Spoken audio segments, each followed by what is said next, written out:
Le he dado las gracias a todos, a ti, Santi, especialmente también, por ponernos las cosas tan fáciles, para que Begoña pudiese venir a hablar de su libro. Vamos a hablar de La suerte de Vejer, que es el último libro de Begoña Curiel. Begoña es licenciada en Ciencias de la Información, en la actualidad trabaja en Canal Sur Televisión, en Algeciras, y aparte de La suerte de Vejer tiene otras dos novelas, que son La película de tu vida y En tus manos. ¿Qué encontramos en La suerte de Vejer? Bueno, a mí me ha llamado mucho la atención, Begoña, que hay dos narradores.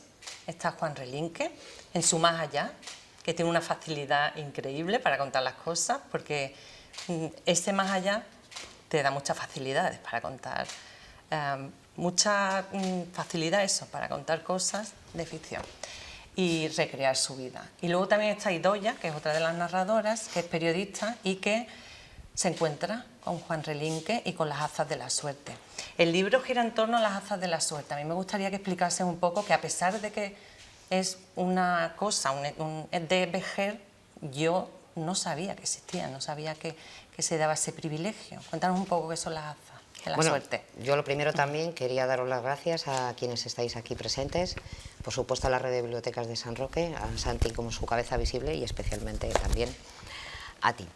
Las azas de suerte, las azas es una porción de tierra de una longitud determinada y se apellidan de suerte porque son unas tierras que se sortean cada 4 años en Vejer de la Frontera.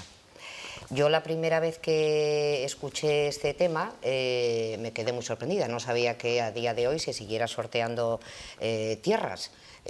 Quise saber un poco más, me metí en internet y empecé, bueno, no solo a entrar en profundidad y a saber más cosas, sino que empecé realmente a alucinar con la profundidad de la historia y del tiempo al que se remontaba, porque aunque se siguen sorteando cada 4 años, haciéndolo coincidir además con el día de la Lotería Nacional, el 22 de diciembre, la cuestión es que este sorteo se viene realizando desde el siglo XIII.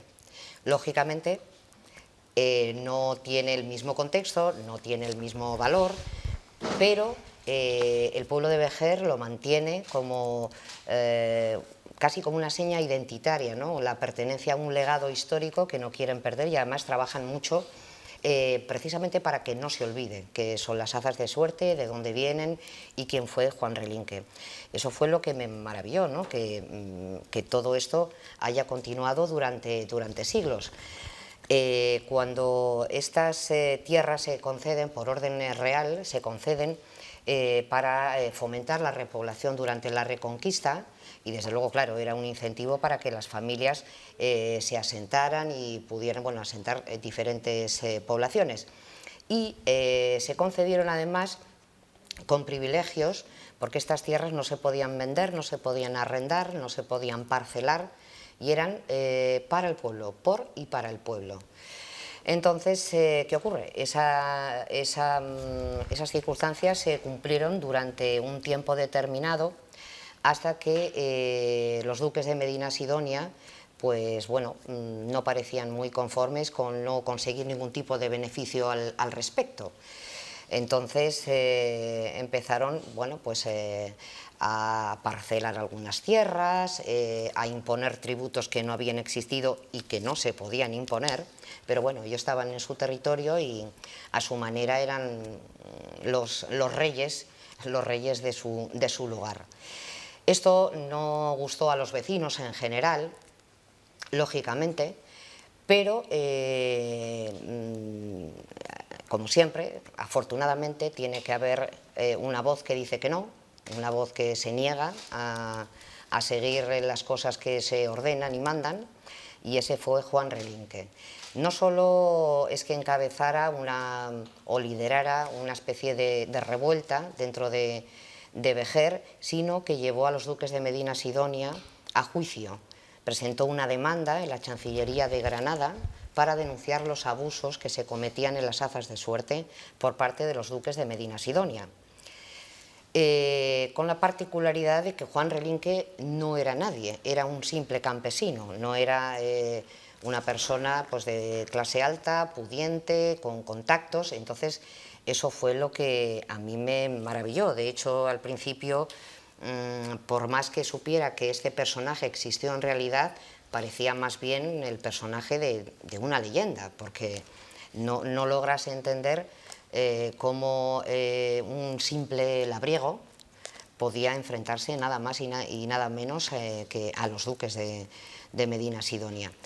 Y, como decías, es una historia desconocida y eso es lo que a mí también me dejó perpleja, porque fuera de Vejer esta historia no se conoce. También se conoce en Barbate porque ahora mismo, lógicamente, los términos municipales no son los que había en un siglo XIII, en un siglo XIV. Antes Barbate estaba integrada dentro de lo que hoy conocemos como término municipal de Vejer. Lo que pasa que Barbate se segregó ya en el siglo XX, siempre quiso segregarse, separarse, porque bueno, las actividades económicas eran diferentes.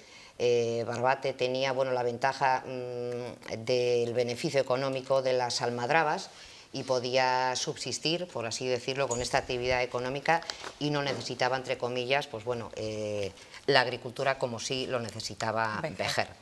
Entonces, el hecho de que no se conociera, porque yo lo pregunté por activa y por pasiva... ¿Cómo se cruza Juan Relinque? ¿Cuándo es el momento que tú te cruzas con el personaje? Yo me cruzo con el personaje cuando yo, como hacemos todo, cuando no sabemos algo, nos vamos al maravilloso Internet y te ilumina. Había información, pero claro... ¿Viste alguna noticia? ¿Viste algún reportaje? Había muchas, sí, había... siempre recuerdo sobre todo el día en el que... O sea, la información sobre el día en el que se inauguró la estatua en homenaje a Juan Relinque.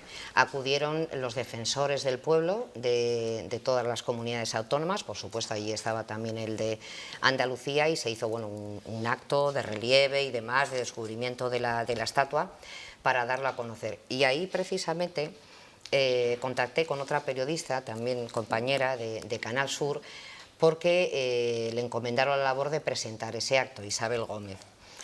Yo hablé mucho con ella, porque claro, cuando vi en noticias, en prensa, Isabel Gómez presenta, claro, inmediatamente la llamé y me dijo que le había pasado lo mismo que a mí, ¿no? Que se había quedado impresionada, o sea, por el hecho de que esto se supiera poco más que en la localidad de Vejer de la Frontera.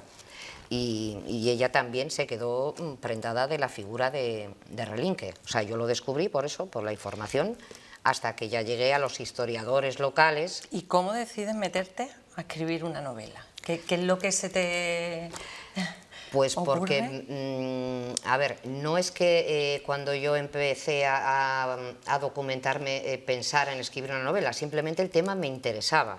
La curiosidad, ¿no? La por curiosidad, conocer qué es lo que había pero pasado. ya la curiosidad pasó a la obsesión.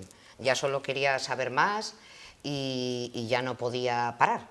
De hecho, a lo largo de estos años que he estado trabajando en ello... ¿Cuántos? ¿Cuántos años te ha llevado? A ver, en años son 6, pero no quiere decir que esos los haya dedicado a la escritura. Hubo muchos, pues eso, en el trabajo de recabar información. Luego también, entre medias, la pandemia, que tampoco ayudó mucho porque nos volvió a todos un poco locos y no era una etapa creativa. Por lo menos hay gente que sí que le dio por crear y hacer muchas cosas. A mí me anuló por completo. Entonces, esos 6 años han tenido un recorrido muy regular y también hasta momentos en los que pensé en desistir porque me parecía una historia muy complicada por la escasa información que había de Juan Relinque. Lógicamente había información sobre el juicio, todo eso está documentado en archivos, pero claro, a mí me gustaba la historia no solo de ese juicio que emprende contra los duques de Medina Sidonia, sino que tenía curiosidad por saber por qué a ese hombre, que yo decía es un héroe, porque en Vejer es su héroe, o no sabía si era más loco que héroe o más héroe que loco, porque se estaba metiendo en un fangal contra algo bastante más superior a él. Pero, ya digo, mi idea siempre fue construirle construir. Por eso cuando me dicen que es una novela histórica o qué es lo que es, para mí es un personaje histórico ficcionado, con un contexto histórico, lógicamente, que eso también ha tenido su dificultad porque tenía que buscar la época, contextualizarlo, que resultara verosímil y fiel a la época en la que se estaba hablando. ¿Cómo te ha resultado meterte en esa investigación histórica y recabar datos para darle esa ficción a ese personaje, pero construirlo de manera real? ¿Cómo ha sido? Bueno, ¿Muy duro? Sí, ha sido duro. Hombre, no me voy a quejar porque es como muy típico quienes escribimos, ¡ay, cuánto sufrimos! A ver, esto lo hacemos porque nos gusta y ya está. No habría necesidad de sufrir. Lo que pasa es que hay veces que hay ratos que sí, que no se pasa bien, ¿no? Porque sientes como que no vas a poder seguir adelante y yo tuve momentos en los que dije, yo esto no voy a poder construirlo, no lo veo yo. Pero la ayuda de los historiadores locales fue vital. Siempre en cada presentación que realizo no paro de agradecerles todo el trabajo que ellos previamente han hecho de investigación sobre la historia de las azas de suerte y sobre Juan Relinque. Entonces me entrevisté pues, con ellos, hablé con mucha gente en Vejer y claro, me apoyé y me apoyo mucho y además es algo a lo que aludo en la novela, en toda la aportación que ellos me dieron para poder construir el personaje de Juan Relinque, que aún así tenía la necesidad de construirlo no de adulto, sino desde su infancia. Y ahí residía un poco la dificultad, porque podía ficcionar a mi aire, pero claro, tenía a la vez que contenerme un poco, porque estábamos hablando de una época determinada y no podía contar, pues bueno, que una casa tenía un cuarto de baño, lógicamente. Entonces eso fue bastante difícil, pero también muy interesante porque, claro, he hablado a lo largo del tiempo con muchas personas, cada uno, aunque tienen una visión general, lógicamente, del valor que tiene este personaje por lo que hizo en Vejer, es verdad que, bueno, cada uno tiene sus teorías. Con respecto a lo que no se sabe, el vacío, tienen sus respectivas teorías de lo que pudo ocurrir. Entonces, he tenido que estudiar un poco la perspectiva de uno, la perspectiva de otro, para luego tener yo la mía propia, que puede ser correcta o no, salvo que Juan Relinque un día resucite y venga y me diga yo no hice esto o no dije esto. Todo el periplo que has pasado para escribir La suerte de Vejer se ve reflejado en tu alter ego, Idoia. Sí, es que... de la intensidad con la que vive ella y vives tú todo el proceso de conocer a Relinque, de crearlo y de estudiarlo y de saber cómo lo hizo y por qué lo hizo. Sí, claro, el personaje de Idoia es fundamental. No estaba previsto desde el principio, porque yo mi idea era, pues bueno, intentar contar un episodio de la historia completamente desconocido, fuera de Vejer, pero la posibilidad de intercalar otra voz, la voz de una periodista, me venía como anillo al dedo, porque tenemos la misma profesión.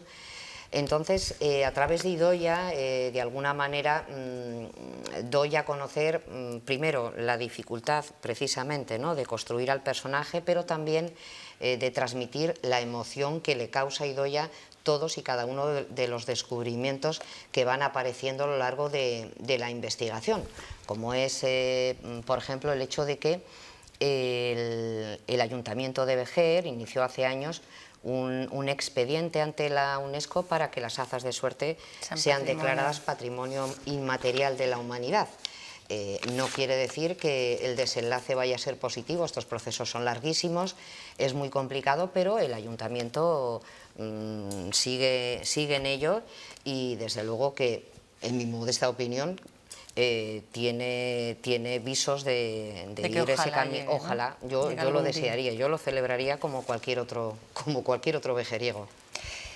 Me ha llamado mucho la atención cómo te alzas en defensora de una etapa histórica como la Edad Media, que tú defiendes que no es tan oscura ni tan de caverna, porque además Relinque es síndico procurador, que es como un defensor del pueblo, pero en esa época, estamos hablando del siglo XVI, te has lanzado a defender la Edad Media, ¿no? Como Sí, o sea, a través de este personaje. todos, bueno, en las aulas, cuando se nos enseñaba historia, siempre se nos dibujó esa época como algo tenebroso, en el que la población era una masa, ¿no?, de personas con ojos y piernas, pero parecía que no tenían vidas personales, ambiciones, deseos, inquietudes.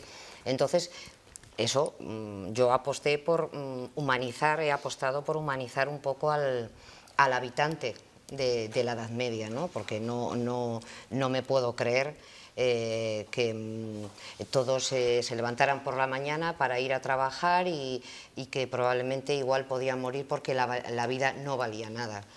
Y aparte, bueno, es una etapa de 10 siglos en la que nadie puede creerse que todo fuera malo en 10 siglos. O sea, en la Edad Media, o sea, surgieron las universidades. Lo que pasa es que siempre ha quedado un poco... se ha quedado como una etapa opaca con respecto al Renacimiento, que ya ensalzaba otros valores, pues bueno, bastante más elevados, y bueno, cada época es la que es. Pero yo no es que lo haya pensado a raíz de la escritura de la novela, siempre lo he pensado. Y bueno, claro, cuando tú ibas a clase, estabas haciendo tus estudios, pues bueno, parecía casi como palabra de Dios, y lo que estaba escrito en los libros era la verdad. Está más que demostrado a lo largo de la historia, valga la redundancia, que no quien cuenta la historia, pues lógicamente no puede tener una objetividad del 100%. Y bueno, yo en mi modesta intervención opino que no fue una etapa tan oscura. Tenemos entre el público a Pepe Veneroso, que es experto en la Edad Media, que seguramente encantado. esté de acuerdo contigo. Luego vamos a hacer un turno de preguntas por si alguien quiere intervenir del público. Las mujeres también, la presencia femenina, que también es muy destacada en la novela, no solo con Idoia, sino también con las mujeres que rodean a Juan Relinque. Sí, eso también era... Lo mismo que el habitante en general de la Edad Media era prácticamente invisible como masa, como población, pues ya dentro de eso, si ya vamos al papel de la mujer, pues era por debajo de cero. La presencia y la importancia era... pues bueno, estar en la tierra, lógicamente, para procrear y estar, pues bueno, siempre a la sombra del esposo. En este caso, yo he dibujado a una Leonor, la mujer de Juan Relinque, a una mujer con opiniones, aunque no pudiera expresarlas en público, pero sí... hablaba, dialogaba con su marido y opinaba al respecto de todo el proceso de revuelta que se vivió en el pueblo en contra de los duques de Medina Sidonia. Y no es solo Leonor, la mujer, hay otros personajes como la propia madre de Juan Relinque, que también, si no hay datos sobre cómo era Juan Relinque en la infancia, pues imaginaos la información que había de la madre de Juan Relinque, cero. No existió, pero he dibujado una mujer, lógicamente no puedo salirme de ese contexto, no iba a ser una revolucionaria, pero sí, era una mujer que le gustaba hablar con su hijo y, bueno, aunque era madre, pidiéndole que por favor no se metieran tantos berenjenales, cosa que no consiguió la pobre. Y luego también, este es otro personaje también, que es ficción, el de Mercedes. El de Mercedes. Una mujer que ayuda de forma altruista a todo el mundo y, bueno, cayó un poco en las manos, digamos, bajo la protección de... o sea, su tarea era proteger, entre otras cosas, a Juan Relinque, ¿no? Por determinadas circunstancias acaban conociéndose. Y Juan Relinque, pues, es una mujer a la que alaba, a la que destaca, porque pese a la labor que hacía, pues bueno, era tomada como una bruja, porque trabajaba con hierbas medicinales y demás, y claro, no era una mujer bien vista en Vejer, bueno, en concreto en la Barca de Vejer, porque ella vivía... ¿Dónde la sitúan, no? donde la sitúo por alejarla un poco de las llamas de la revolución de Vejer. A día de hoy, decir Vejer y la barca de Vejer, dices, bueno, si está ahí al lado, pero es que claro, en aquella época una distancia mínima pues era aquello un viaje tremendo. Pero sí, he destacado mucho bueno, la figura de doña Juana. También. Doña Juana, que es la mujer, es la madre de Tebedeo Vázquez, que fue el alcalde de Vejer durante un tiempo, y Juan Relinque trabajó en su casa como mozo de espuelas. Esto es real. Entonces también he dibujado una mujer a la que le gusta leer, una mujer interesada por formarse, y aunque pueda no parecer verosímil, el caso es que sí existieron mujeres relevantes. Otra cosa es que tuvieran voz, y voto ya ni pensarlo, pero por lo menos voz. Y en este caso yo a doña Juana le he dado mucha voz, mucha fuerza, y además por la relación tan especial que entabla con Juan Relinque. A Idoia también la rodea de mujeres muy fuertes y muy destacadas en su vida también. Sí, bueno, esto no tendría por qué haber sido así, quiero decir, porque Idoia ya está en la actualidad y ya, bueno, es otro contexto completamente diferente. ¿Y ha salido así? Me ha salido así del alma, aunque sí, hay algún nombre, pero no, realmente la fuerza la tiene bueno, su tía Lola, y con su vecina Mari Carmen, y la hija de Mari Carmen, Carmele, que es su gran amiga. Los nombres, en algunas ocasiones, bueno, esto de poder escribir muchas veces y poder inventar te da la oportunidad de intercalar algunas cosas tuyas, ¿no? El nombre de Idoia no es baladí, vamos, es una amiga mía de Bilbao. Yo soy nacida allí, y mi amiga Idoia, cuando conoció Vejer, se enamoró de Vejer. Y ella siempre ha dicho que su sueño es tener una casa en Vejer. Finalmente se la ha comprado en Cádiz. Pero bueno, ella adora Vejer. Entonces, aunque Idoia no tenga nada que ver, ¿no?, con mi amigo, ¿no?, es un pequeño guiño, como por ejemplo el nombre de Carmele, que es otra de, bueno, una amiga a la que quiero como una hermana, ¿no? Estos amigos que son familia, ¿no?, aunque no sean de sangre. Son esas pequeñas cuñitas que, bueno, que tú metes porque qué más da cómo se llame. Y si da lo mismo, pues escojo yo el nombre. Y ya está. También expresa una relación muy bonita con Idoia, su compañero de trabajo. Y que estamos en la misma línea, que es un homenaje también a tu compañero, ¿no? Es un Héctor. Sí. En el libro. Carlos y yo, Carlos es mi compañero Carlos Torres, que es de San Roque, además. Que es de San Roque, además, es verdad. Él es cámara de televisión, llevo trabajando con él muchísimos años. Y en la presentación de mi segunda novela, él fue con su familia, y él tiene 2 hijos, uno de ellos se llama Héctor. Por aquel entonces Héctor era muy niño, ahora ya es un adolescente altísimo. Entonces, cuando se acercó y demás, le dije, ¿sabes? Cuando escriba una próxima novela va a haber un protagonista que se llame como tú. Y dice, ¿sí? ¿En serio? Y claro, claro, él era un niño, tampoco le dio mayor importancia, pero bueno, la cuestión es que el personaje se llama Héctor Torres. Mi compañero se llama Carlos Torres y Héctor se apellida Torres, lógicamente.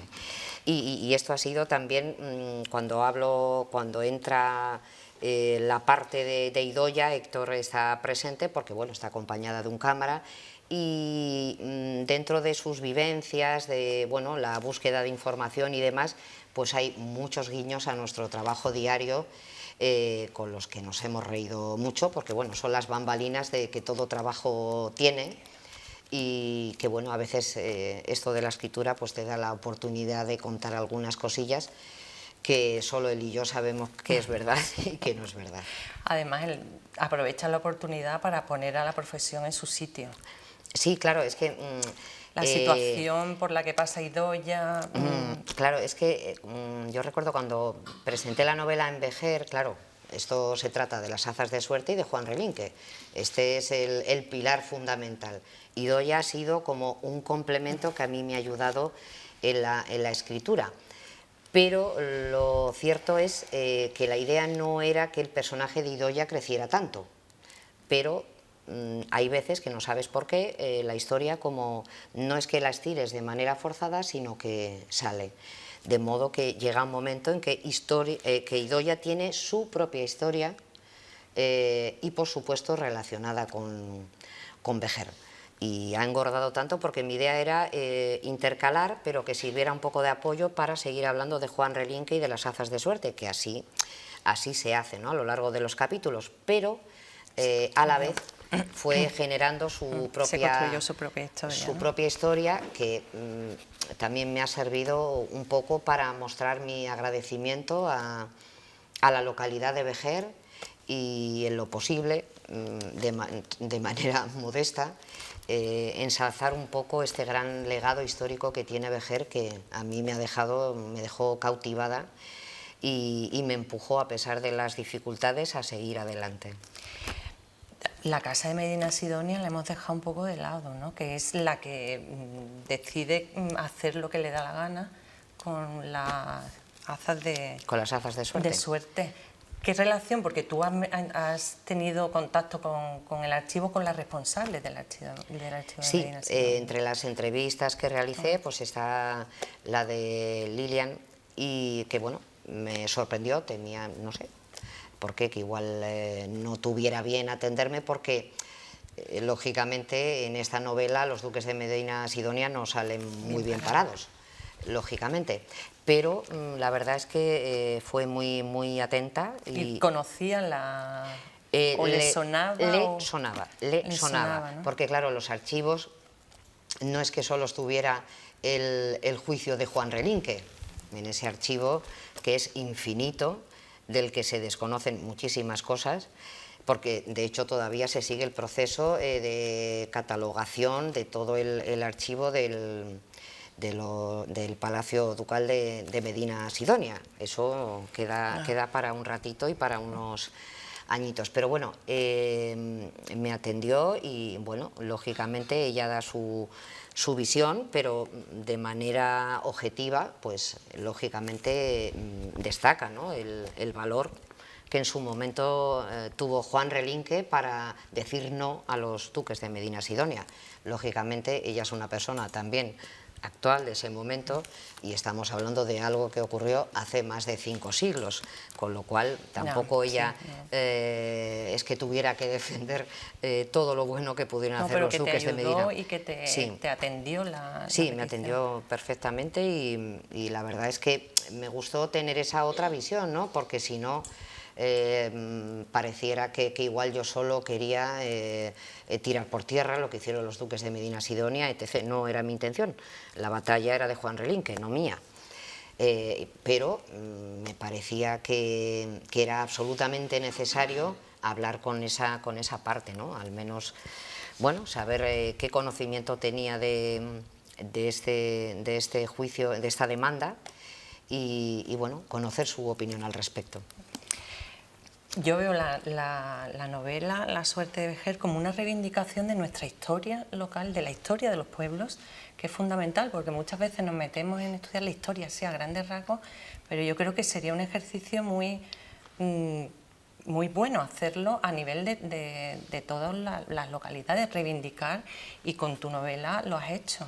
Hombre, a mí me parece que es un ejercicio necesario, aparte de didáctico, porque ayuda a conocer, ¿no?, a cada uno su historia. Yo soy muy partidaria, ¿no?, de que si no conoces tu pasado, pues bueno, no sabes cómo apoyarte en el presente y en el futuro, bueno, pues de cara a lo que pudiera ocurrir. Es necesario en Vejer y es necesario en cualquier localidad. Estamos además, bueno, en un sitio, en una localidad como San Roque, que tiene una historia también apasionante desde el momento de su nacimiento, la forma en la que se originó la ciudad de San Roque, y además que estoy convencida que en todas las partes, en todos los sitios hay historias. Yo veo historias por todas partes y que están muy desperdiciadas, pero cuando digo desperdiciadas me refiero que no se ha trabajado en ellas y caen en el olvido. Y luego, dentro de esas historias, los anónimos. Yo soy muy pro anónimo, ¿no? Tiene que haber héroes, está claro, tiene que haber literatura, cine al respecto de personas que han pasado a la historia y tiene un nombre, pero comparado con los anónimos, que estoy convencida que pueden tener historias no solo igual, sino incluso más interesantes, sobre todo teniendo en cuenta en el caso de Relinque la clase social a la que pertenecía. Me parece que si eso ocurría en el siglo XVI, eso ocurre a día de hoy. Lo vemos a diario, todos cuando vemos además la televisión. Yo que trabajo en informativos, cuentas, bueno, lo que se le puede llamar las, entre comillas, grandes noticias, los grandes titulares, pero luego quedan en el olvido, muchas veces por espacio, porque la profesión así lo pide, la rapidez, la inmediatez, y se quedan por el camino una cantidad de historias y de personas que merecerían muchos minutos de televisión, de radio y de prensa. El tema es, pues bueno, si no se puede publicitar lo que han hecho, al menos a nivel personal, conocerlos. A mí eso es algo concretamente que en mi profesión me llena mucho, ¿no? Esas pequeñas historias que para mí son muy grandes. O sea, porque hay gente pequeña haciendo cosas muy grandes. Ya sé que es la frase hecha, pero creo que es así de literal. Entonces, a mí los anónimos me pirran. Cuando vas por Vejer, ¿qué visitas a menudo? ¿Vas con asiduidad a Vejer? Porque visitas la estatua de Juan Relinque también. Yo la estatua de Vejer, esto es para no contarlo, pero lo cuento, pero yo he abrazado la estatua de Juan Relinque muchas veces. Hace tiempo que no voy. Es verdad que a lo largo de estos 6 años he ido muchísimas veces a Vejer. Ahora voy, bueno, pues a dar un paseíto. Pero claro, no hay visita a Vejer que no vaya a ver yo la estatua de Juan Relinque, a hablar un poco con él. Es como, en fin, cualquier persona que pueda pasar puede pensar que estoy un poco loca, pero bueno, es un símbolo y quiero pensar que bueno, ese bronce en el que está esculpido tiene, bueno, la verdad que no conozco sobre quién fue, ¿no? Pero que lo has intentado mostrar. Lo he intentado, sí, lógicamente. Este es un intento muy, muy modesto en la medida de mis posibilidades. Pero que te acerca al personaje muchísimo a la historia y a ponerlo en valor. Sí, que lo has conseguido. Y además también porque los vejeriegos siguen trabajando en que su historia no se olvide. Ellos están muy empeñados en que Juan Relinque pueda ser conocido más allá de sus fronteras. De hecho, ellos tienen su Semana Cultural de las Azas de Suerte, aparte del propio sorteo que se celebra cada 4 años. ¿Has vivido alguno de esos sorteos? ¿No? Sí, fui al sorteo, además fue durante la pandemia, porque claro, como es cada 4 años, a lo largo de los 6 años que estuve, pues solo me tocó en la pandemia, pero claro, tenía que ir a verlo. Y claro, no era el mejor momento porque el Teatro San Francisco, que es el teatro de Vejer, pues aquel día no tenía ese ambiente que habitualmente, bueno, se extiende por toda la calle. Es una auténtica celebración el día del sorteo de las Azas de Suerte, porque cuando hablas con la gente, sobre todo la gente mayor, son muchos los que te dicen que no quieren morirse sin que les toque un aza de suerte.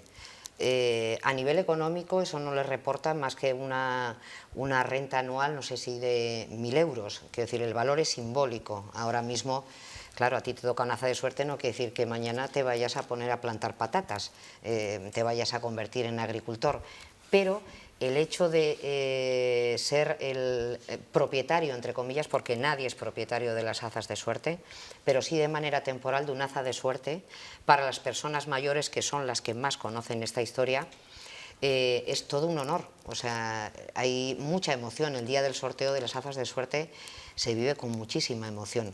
Ya digo que al que yo asistí no era el ideal, pero me consta que ese día, ese 22 de diciembre, aparte de la Lotería Nacional, los vejeriegos están ahí para su sorteo de las azas de suerte. ¿La próxima vez?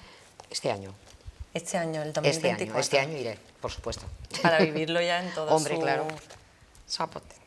Begoña, Curiel, muchísimas gracias. Gracias a ti. Si alguien quiere hacer alguna pregunta, si... Yo soy generoso, como antes ha dicho Belén, soy historiador, y en primer lugar me gustaría felicitar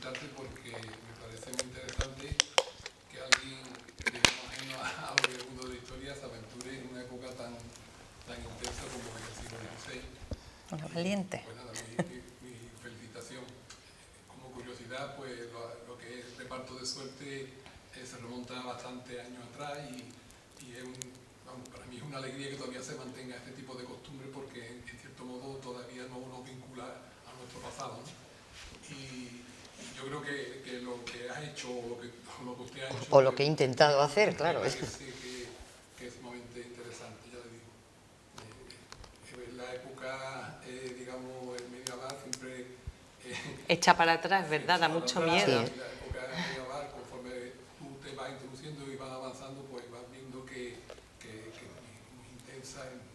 Muy intensas y estamos acostumbrados, quien no ha visto esas películas, series de televisión, donde, bueno, ese paisaje pútrido, lleno de suciedad, que sí, bueno, lógicamente también era así, pero luego, yo siempre digo, luego cada uno tenía su familia, sus vivencias dentro de casa, y Doya lo expresa diciendo que, bueno, ¿por qué un habitante de la Edad Media no puede tener una maravillosa historia de amor como la podemos tener hoy en día, ¿no? Pero es que en las series de televisión y películas a las que estamos acostumbrados, pues bueno, parece que pasa un poco de largo, ¿no? La individualidad de cada persona, cada uno con su experiencia vital, ¿no? Independientemente de que, bueno, la época fue la que fue. Y le voy a hacer yo una pregunta, si me permite. ¿Conocía usted esta historia del...? Sí, incluso tuve la oportunidad de trabajar porque hace años estuve investigando sobre la regulación que se hizo en Tarifa y entonces pues prácticamente lo que se hizo fue adoptar los repartimientos de Vejer y de Medina. Y el profesor Ladero Casada, que fue el profesor mío, pues había hecho un estudio y yo lo que hice durante un par de años pues fue intentar de profundizar en cómo se repartieron las tierras una vez que se conquista Tarifa. Y aunque el siglo XVI no es exactamente Edad Media, pero sí es cierto que... Sí, porque ya es la baja Edad Media. Y quería añadir como curiosidad de que igual el nombre de Al-Ándalus, que es mi especialidad, probablemente venga de tierra de reparto, tierra de sortes, del Al-Lor, que es un término, digamos, visigodo. Los visigodos fueron los primeros que sorteaban las tierras. Entonces, probablemente hay una teoría en la que el nombre, este reparto de tierra, el nombre de bereber, que fueron los que nos invadieron, los que estuvieron en la zona, pues, digamos, pues, se transformó en lo que era el andaluz o el andalor, que es el reparto de tierra. Eso solamente por curiosidad, así que el nombre se ha perpetuado, sí, en cierto modo, hasta nuestros más, digamos, los topónimos más emblemáticos, ¿no? Probablemente si lo hubiera conocido habría caído una entrevista suya. Porque, claro, no es solo que entrevistar a los historiadores locales, también, por ejemplo, entrevisté pues, al autor de la escultura, en fin, la dificultad que tuvo pues, para imaginárselo. ¿Qué cara tenía? Pues tuvo que inventárselo. Ya la novela explica a quién se parece o cómo formó esa imagen, ¿no? en su mente para construirla en bronce. También he hablado, por ejemplo, un historiador que me ayudó muchísimo sobre la figura del síndico personero, el defensor del pueblo, entre comillas, en aquella época. Entonces, este hombre, José, me decía que en algunas zonas de la Baja Andalucía, ya en el siglo XIII, existía esa figura. Otra cosa es que luego fuera válida de cara a, bueno, a poder ayudar a la población en sus reivindicaciones, ¿no? Pero yo me quedé boquiabierta. Siglo XIII, una figura, digamos, que representa al pueblo en el siglo XIII. Yo no daba crédito. Y él sí que hizo, vamos, de hecho, él publicó un estudio extenso, vamos, yo me leí el libro y me quedé maravillada. No en todas las localidades funcionó igual, dependía de la persona, porque bueno, luego había muchos ataques al síndico personero que estaba más por la labor de atender al poder de aquel momento que a defender al pueblo, pero el hecho de que existiera esa figura ya, valiera o no para algo, a mí me parecía algo portentoso. Para mí fue un descubrimiento brutal. Para mí, sí, bueno, yo antes te es verdad que antes me comentabas... Cuando estuve de práctica en Radio Las Andas, en el 92, ya desde hace años, pues claro, al trabajar allí en Vejer, es que es lo que dice ella, es que los vejeriegos están muy orgullosos de su historia. Sí. Entonces, tú te ponías a hablar con ellos y te sacaban lo de la asa de tu suerte, te sacaban... Y una de las cosas que como que se sentían más orgullosos de su pasado era que ellos no eran, o sea, cuando se fundó Vejer no era un sitio fundado o dependiente de los duques de Medina Sidonia, no, a nosotros nos fundaron los reyes. Y nosotros dependíamos de ellos. Eso se refleja. Por eso sorteamos las tierras y tal, y ellos están muy orgullosos. Y bueno, y ya con el caso de Juan Relinque, es que, vamos, te ponía a hablar con él y todo te contaba la historia. Claro, lo que dices tú, ya la nueva generación a lo mejor no tanto, pero bueno, en el 92 ya estamos hablando de hace unos cuantos años. Sí, no, pero... Vamos, yo no tenía ni idea. Mira que yo soy de Algeciras y yo no conocía nada absolutamente de eso. Pero fíjate, cuando decía ese trabajo que se hace a nivel municipal, porque realmente no va más allá del municipio, hablamos del ayuntamiento, pues aparte de esa semana cultural de las azas de suerte, se hace el sorteo infantil de las azas de suerte con la idea de que los niños ya conozcan ese sorteo y lógicamente no se pierdan las generaciones esa historia. Es que es lo que tú comentas, que lo llevan a galas, están muy orgullosos y es que a mí me parece que deben estarlo. Lo que no logro entender, y aquí pues bueno, sonará crítica, pero es que es así, ¿no? No sé si es que no se ha encontrado el camino para publicitar o difundir esta historia a través de los representantes políticos o las administraciones para, como dicen muchos los políticos, poner en valor esta historia. O sea, no sé, a lo largo de toda Andalucía pues habrá un héroe aquí, un héroe allá, y no sé qué pasa con Juan Relinque, ¿por qué no sale de Vejer? No logro entenderlo. La historia de los sin voz, como has dicho antes. ¿Perdón? Los sin voz, la gente anónima. Yo hace años que Belén sabe que a mí yo soy un apasionado de la intrahistoria, porque desde que leí un libro de Carlos Kinburg, que es El queso y los gusanos, yo quedé prendado de ese tipo de visión o de esta percepción que tenemos de la historia, que es darle protagonismo a los verdaderos protagonistas de la historia, no al rey, al conde, sino a este señor, por ejemplo, en el caso del queso y los gusanos, un molinero que se ve metido en una historia sin saberlo, ni el cómo ni el por qué.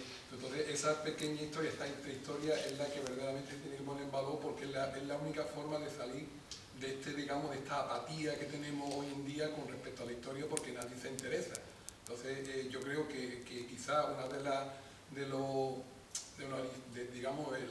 para estimular a la gente más joven es enseñar o transmitir esa pequeña historia de locales, ¿no? Yo creo que eso es fundamental y creo que lo que has hecho pues me parece que es muy interesante en ese sentido, ¿no? De que va a conocer una historia de Vejer que prácticamente, como bien decía este hombre también, que es desconocida. Decir aquí, bueno, en la línea, en San Roque, prácticamente nadie. Es que hay historias por todas partes, vamos, yo... La ordenanza de Gibraltar de pesca que se localizaron en el 2006, yo trabajé en la ordenanza de pesca, pues también nos dio muchísima información cómo era la vida en ese momento, porque aparece un señor que es un tal Melchor Gallego, que era representante de los armadores de los pescadores de Gibraltar, y también tiene una problemática parecida a la de Relinque con respecto a la Casa Real, en la forma que tenía que pescar, la forma que tenía que vender. Entonces, esta historia local es la que verdaderamente pues, va forjando, digamos, por lo menos despertando la curiosidad Sí. de la... Es que parece que cuando dices, no digo usted, digo, cuando se dice en general historia y le pones local detrás, parece de menor Es envergadura. sí. No lo entiendo, o sea, lo que es interesante en su espacio y en su contexto. Hay que desmenuzarlo. Claro, y es que yo creo, además, yendo al momento actual, yo siempre lo digo, cuando la gente ve los telediarios, los informativos, es curioso, o sea, que la gente se queda con esas historias del final, esas historias pequeñas de una persona que le ha ocurrido esto o que hace comida para los... Historia de interés humano. Completamente. Y yo estoy convencida, o sea, que es donde la gente, si tiene la televisión de fondo mientras come o y tal, Son las que enganchan. yo por lo menos me quedo. Claro, porque hablamos pues de gente normal como nosotros. Steven quería hacer una... Pero hay algo en esta historia, o temas relacionados a esta historia, que se puede relacionar, quizá un poco filosóficamente, ¿no?, al día de hoy. Pero historias, pero te refieres... Temas dentro de este libro, ¿no? Hay temas o se puede aprender cosas para la vida de hoy. Lecciones, ¿no? Dentro del Hombre, libro. yo creo que hay una lección universal. La primera es la de que los anónimos existen y que las pequeñas cosas no lo son tanto. Esa es la... Vamos, yo no pretendo dar lecciones a nadie, yo creo que es que eso se puede compartir perfectamente. Y el hecho de que siempre, afortunadamente, hay una voz contestataria. Y sin esas voces contestatarias muchas cosas no hubieran sucedido. Y Juan Relinque es un símbolo, pues bueno, hay muchos Juan Relinque, llámalo como quieras, por todas partes, y son absolutamente necesarios para que, bueno, en la medida de sus posibilidades, se busque una mejora, un avance, un progreso, que parece que todo ese avance o ese progreso siempre se asocia a grandes nombres o a representantes de determinadas instituciones o gente con mucha popularidad. Y luego, afortunadamente, encuentras pues a Pepes, Pacos, Manolis, que merecerían 1000 novelas. 1000 novelas. Yo con eso tengo mucho peligro, porque es que veo historias por todas partes. Me tengo que parar. Sí. Hombre, no es que sea así, ¿no? Pero es verdad, es que hay historias... ¿Y tu trabajo diario, Begoña, no te sirve para desahogarte un poquito con esas historias pequeñas? No, ¿O no me te dan sirve cabida? porque, claro, si yo trabajara en otro formato, pero tú lo sabes bien, el trabajo de informativos es muy breve, es contar muchas noticias en el menor tiempo posible, porque el informativo dura lo que dura y hay que contarlo todo. Entonces, no da tiempo, no cabe. Y ese tipo de historias, que son las que más me gustan, siempre van al final con ese matiz de anecdótico, curioso, y bueno, yo no veo anécdotas ni curiosidades, o sea, veo historias de verdad, ¿no? Que yo invertiría el orden, pero lógicamente yo no dirijo funcionamos así, absolutamente nada. No funciona así. Afortunadamente. ¿Alguna pregunta más? Para último, puedes decir que yo soy de Vejer. Anda. No me digas. Ay, es que me hace una ilusión. Ahora es que conozco un vejeriego y me lanzo. ¿Sí? Adoptada de San Roque desde hace 10 años. Ajá. He disfrutado de la asa de suerte. En Sí, la ¿no? herencia de mi padre. Sí. Sí. El año que murió, le tocó. Y la Chulo. disfrutamos nosotros. Ay, qué bonito, ¿ves? Sí. Para eso, como usted ha dicho, es que me emociona. Claro, ¿no? ¿Ves de lo que os estoy hablando? Es que esto es así en Vejer. Es que se emocionan. Increíble. Pero es que yo lo entiendo, porque podría haberme parecido desproporcionado, pero como cuando iba conociendo cosas y demás, eso me ha servido un poco de base para entender esa emoción directamente. Nunca he pensado, uy, pues tampoco es para tanto, pues si es un trozo de tierra y total tú, bueno, ni la vas a aprovechar. No, es el valor simbólico lo que guarda, que se ha defendido durante siglos y se mantiene. Mucha gente pensará, bueno, ¿y para qué sirve? Es que en la vida las cosas no siempre tienen por qué tener una utilidad y sin embargo guardan o tienen una profundidad que es la que les hace tener peso y además bellas, convertirse en algo bello. A mí me parece muy, muy hermoso, o sea, conservar tradiciones que al final son una seña identitaria de un pueblo. De hecho, en el expediente de las azas de suerte para aspirar a ser patrimonio de la humanidad se habla de eso, de las azas de suerte como seña identitaria del pueblo de Vejer. Y es que eso se respira, o sea, nada que tú hables o dialogues con la gente de Vejer.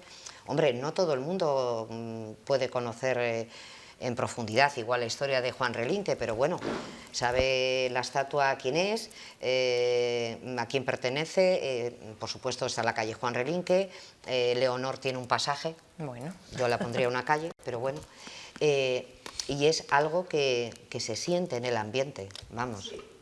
A mi abuelo le tocó con 93 años. El último año que se sorteaba ya un bombo. Un bombo, porque sí.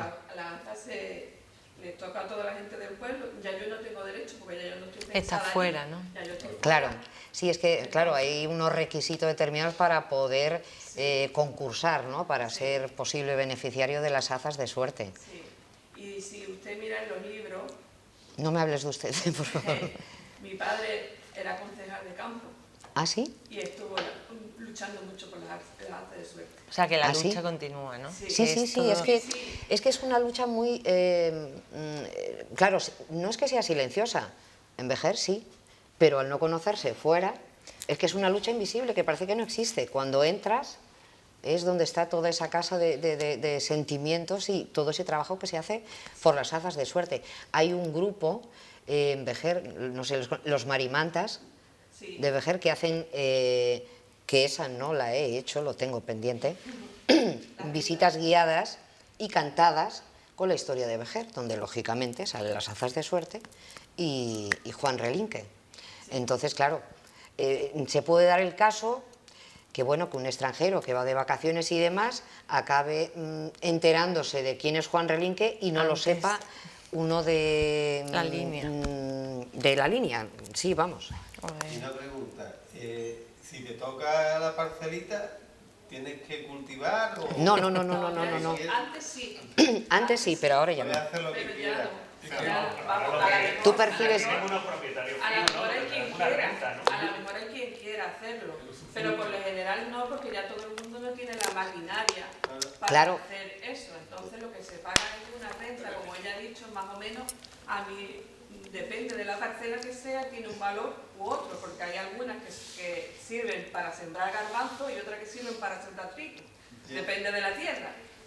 Entonces, pues hay algunas que te tocan 900 euros y otras que te tocan 1.500 al año, como ellos han A mí, dicho. por lo que me explicaron, no sé yo si ya hace mucho tiempo, yo no estoy seguro, pero creo que tienen ya, se podría decir, que unos Sí, ya. propietarios o unas personas que la El ocupan usufructo. y que luego lo que dan es una renta Sí. Al que le toca. Claro, sí, o sea, al que le toca, o sea, tiene su renta, pero luego él puede hacer lo que quiera, o sea, dejarla tal cual está, para nada, no utilizarla, Que está trabajando, la... o puede haber gente que la trabaja, pero en su gran mayoría, al final, no se cultivan las azas de suerte. Sí, sí, se sigue ¿Sí? cultivando. Lo que pasa es que, como él ha dicho, la lleva siempre las mismas personas. Ya, Que ya. son los que le dan al año el... Ya, claro, le Tienen pa- una persona que yo no sé si serán propietarios o serán No, no son como propietarios. No son designados, Esos terrenos Tener son el del usufructo de la ayuntamiento. tierra. son del ayuntamiento. Claro. Claro, es que es un bien comunal, por eso cuando se conceden por orden real se conceden con la condición de que sobre ellos, sobre esas tierras no pese ningún tipo de tributo y que nadie pueda parcelar ni meterse para que se queden como están, porque son bienes comunales dirigidos al pueblo y nadie es Ahí va. propietario. Entonces, claro, eso los duques de Medina Sidonia pues no quisieron entendían. entenderlo. Bueno, Bueno, pues ¿hay alguna pregunta más? Ellos están ya charlando por su cuenta. No, me dice que algunos de verdad un chalet. En cierto modo, eso suerte lo que hacía en aquella época era garantizar la supervivencia de una familia. claro, es que claro, en su época eso era la supervivencia, o sea, eso Por eso es la suerte, las azas de suerte, porque eso te garantizaba poder vivir. Bueno, porque los sorteos no siempre han sido en periodos de 4 años, ha sido a veces, han sido cada 3 años, a lo largo del tiempo, lo que son las...